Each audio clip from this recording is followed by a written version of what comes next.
There is a silent verdict passed on you when you think no one is watching, a hidden self that awakens when your world shatters. These are not flaws. They are the twin keys to your true nature and the nature of everyone you will ever meet. The question is, are you brave enough to look? We are born onto a stage already in motion, into a play that began long before our arrival. The lights are blinding, the audience is vast, and our first instinct is not to discover who we are, but to learn our role. A script is pressed into our hands, its pages filled with the invisible ink of ancestral trauma, cultural imperatives, and the quiet, desperate longing of our parents. We are taught the choreography of acceptance and the monologue of success.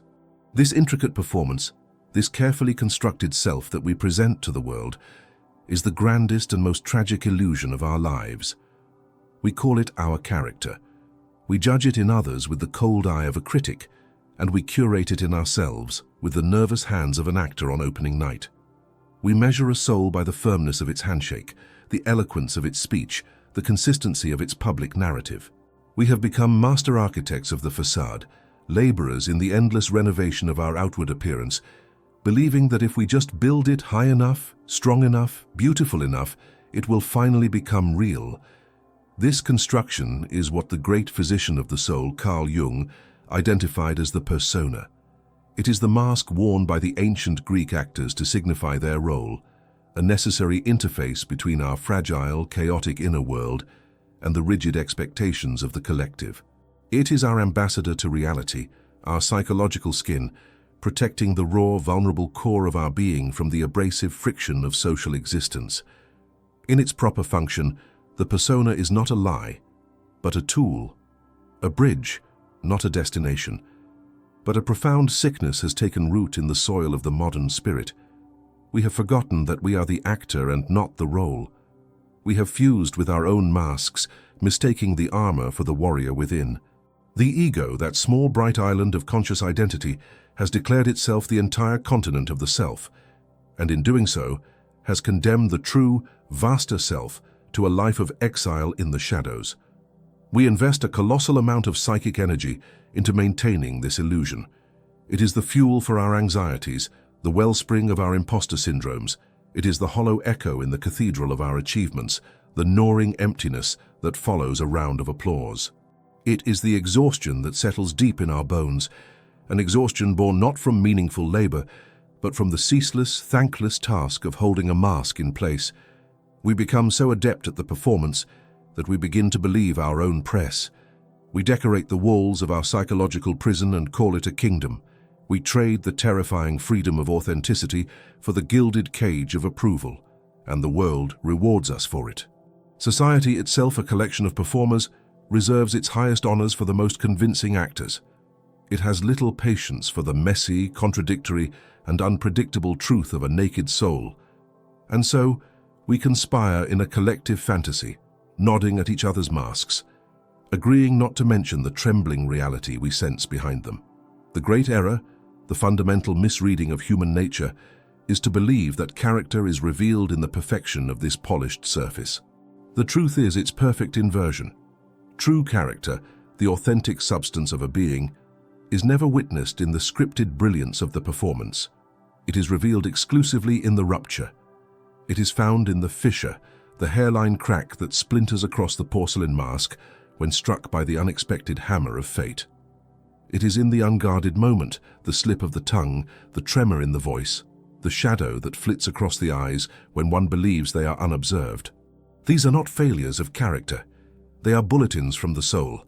They are transmissions from the real, leaking through the carefully constructed artifice. Jung understood that the psyche is not a sterile laboratory of reason, but a wild, living ecosystem. The conscious mind, the ego with its beloved persona, is merely a small, fortified settlement on the coast of a vast and untamed continent. To truly know the nature of this continent, you cannot simply admire the architecture of the settlement.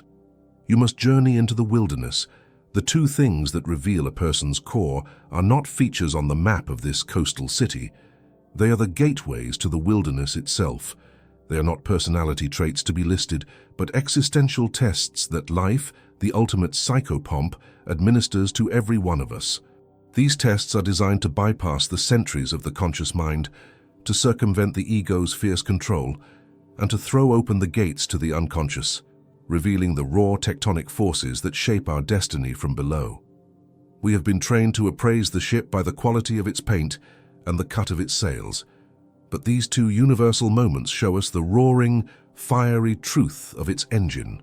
They reveal what we are truly made of, not when we are posing for the portrait, but when we are wrestling with the storm. The stage is set, the audience is waiting, and the mask is beginning to suffocate. A deeper, truer voice is whispering from the wings, and its message is both a promise and a threat. The journey to genuine understanding, to the kind of perception that can see through steel and stone, does not proceed outward into the endless and futile judgment of others. It is a descent, a journey inward, into the labyrinth of your own hidden architecture. This is not a path for the intellectually curious, it is a crucible for the brave. For to see the truth in another, to truly understand the forces that animate them, you must first have the courage to face those same forces within yourself. The illumination you seek about others is a fire that must first be lit inside. Comment, "I drop the mask," if you are ready to cease the performance and begin the pilgrimage. Subscribe and join the descent, for the two great portals to the soul's wilderness are about to be unsealed. The first portal does not open in the clamor of the public square, but in the profound and terrifying silence of the void. This is the test of invisibility. It is the measure of a soul when it believes itself to be utterly alone, unwatched by any eye, human or divine. The void is not merely an absence of people, it is an absence of consequence, a space where the social contract seems to dissolve and the ego's desperate need for an audience is starved into submission. It is the anonymous hotel room 1,000 miles from home, the desolate highway late at night, the comment section under a pseudonym. It is any arena where one's actions seem to leave no trace, no signature that can be traced back to the carefully maintained persona. In these moments, the external pressures that shape our behavior, the fear of judgment, the desire for approval, the need to uphold a reputation, all evaporate. What is left when the audience has gone home and the stage lights are dark? What remains of a person when there is nothing to be gained and nothing to be lost? This is the ultimate test of integrity, for integrity is not the character you perform for the world, it is the character that persists in the vacuum. A psyche that is entirely identified with its persona, a consciousness that has no anchor in a deeper reality, cannot bear the void. The silence is deafening because it offers no reflection, no validating echo of its own existence. And so it must fill the void with noise, with distraction, with consumption, with a small petty act of desecration. It is the person who leaves a trail of casual disrespect in their wake, the discarded trash, the thoughtless cruelty to an unseen service worker, the venom spewed in the digital wilderness. These are not trivial acts. They are the psychic graffiti of a soul that feels itself to be nothing when it is not being perceived. This behavior lays bare a profound internal poverty. It testifies to an ego unmoored from the self, that central ordering principle of the psyche that Jung identified as the totality of our being, both conscious and unconscious. When the ego is in service to the self, it possesses an innate internal compass. It has an intrinsic sense of rightness, of order, of respect, because its primary witness is not the external world, but the self within. A person connected to this inner center acts with grace in the void because they are never truly alone. Their actions are a dialogue with their own deepest nature. They cultivate an inner garden even when no one is there to admire the flowers.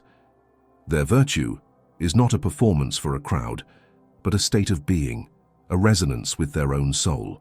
The individual who is a prisoner of their persona, however, finds their morality is entirely situational. Their goodness is a costume, and in the void they take it off. This first portal, therefore, does not ask, "What do you do?" It asks, "What are you when you are no one?" The second portal is ripped open not by silence, but by the storm. This is the dance with chaos, the test of rupture. Chaos is the sudden, violent dissolution of the predictable world. It is the ground giving way beneath your feet. It can arrive as a devastating loss, a betrayal, a financial collapse, a frightening diagnosis. But it can also arrive more seductively as a dizzying and overwhelming success, a sudden acquisition of great power, fame, or wealth. Both rupture the established narrative of a life. Both shatter the ego's most cherished illusion, the illusion of control. In these moments of extreme psychic pressure, the persona, designed for the calm, predictable weather of ordinary life, is simply not strong enough. It cracks. It shatters into 1,000 pieces. And through those cracks, something ancient, powerful, and primal surges forth from the depths of the unconscious. What emerges is not a calculated response. It is a reflex, an archetypal possession. The way a person meets chaos reveals the fundamental myth that is unconsciously running their life. It unmasks the god or demon to whom they have given their ultimate allegiance. From the depths, 3 primary figures often emerge. The first is the archetype of the tyrant. When the tyrant's world is threatened with disorder, it reacts with a desperate, suffocating need to reassert control. It does not seek to understand the chaos, it seeks to dominate it. Its tools are blame, manipulation, rage, and the imposition of rigid, unyielding order upon itself and everyone around it. The tyrant's frantic grasping for power reveals a psyche terrified by its own impotence, a soul whose only sense of safety comes from absolute command. The second figure is the archetype of the victim eterna, the eternal victim. When chaos strikes, this archetype does not rise to meet it. It collapses beneath it. It dissolves into a narrative of powerlessness and self-pity. Its defining cry is, "Why is this happening to me?" The victim abdicates all agency, seeking not a solution but a rescuer. This response unmasks a psyche that has outsourced its own strength, a spirit that has never learned to generate its own heat and must therefore seek the fire of others. But there is a third possibility. From the heart of the storm, the archetype of the sage or the alchemist can awaken. This consciousness does not fight the chaos, nor does it drown in it. It dances with it. It possesses the profound wisdom to understand that all creation is preceded by destruction, that every death is the seed of a rebirth. The sage meets the rupture with a terrifying and luminous curiosity, asking not, "Why me?" but "What is this trying to teach me? What new world is trying to be born from the ashes of the old one?" This response testifies to a psyche deeply anchored in the self, one that trusts the larger, often terrifying process of life itself. It reveals a soul that has learned to find meaning, not in the preservation of order, but in the crucible of transformation. These two portals, the void and the storm, work in concert. The first reveals the baseline integrity of the soul, its intrinsic state, when all external pressures are removed. The second reveals its core operating system, its deepest mythical structure when subjected to the ultimate pressure. Together, they provide a holographic image of a person's inner world, a truth more profound and telling than 1,000 conversations or a lifetime of observing their public performance. They show us not the carefully painted mask, but the raw, beautiful, and terrifying face of the soul itself. The revelation of these two portals, the silent judgment of the void and the clarifying violence of the storm, is a knowledge that arrives with a dangerous edge. The initial temptation, born from the ego's insatiable hunger for superiority, is to turn this new, penetrating vision outward. We are tempted to become the ultimate judges of others, to use this archetypal lens as a weapon, sorting the world into tyrants, victims, and the enlightened few. We begin to see the cracks in everyone's persona, the unconscious myths playing out in the lives of our friends, our partners, our rivals. This externalized gaze, while momentarily gratifying, is the most profound misuse of this wisdom. It is a spiritual bypass, a subtle and insidious way of avoiding the true, terrifying purpose for which this knowledge was unearthed. The map of the human soul was not given to you to better navigate the territory of others, but to finally begin the perilous expedition into your own. The mirror that reveals the hidden nature of another is, in its highest function, meant to be turned inward. This is the moment of truth, the pivot point upon which the entire journey of individuation turns.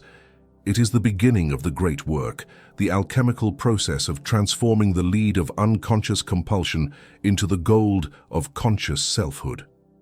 This stage of the journey demands a radical and excruciating form of honesty. You must become the detached, implacable scientist of your own soul.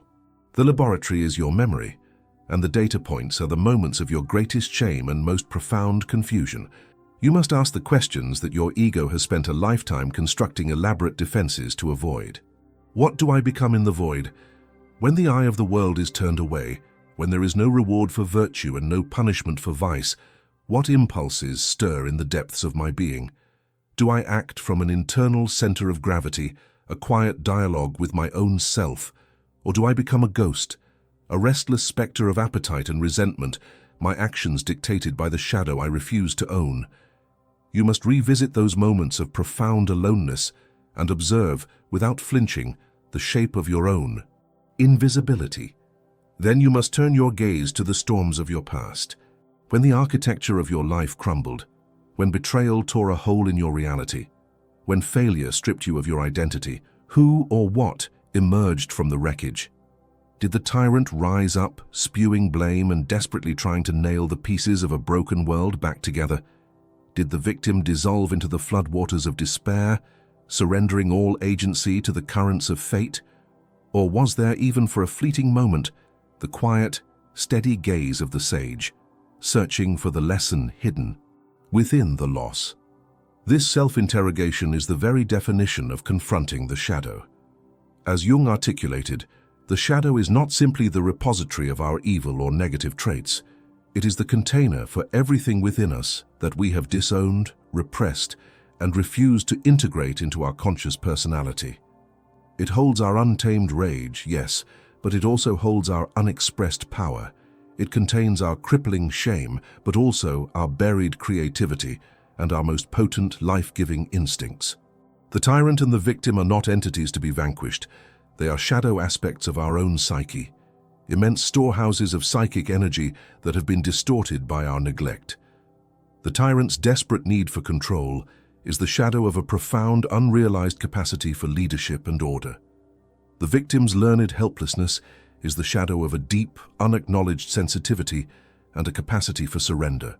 To confront this code is not to condemn yourself for your past reactions, but to decode them. They are not moral failings. They are diagnostic signals from the deepest parts of yourself, pointing directly to the work that must be done. They are the raw material of your own becoming.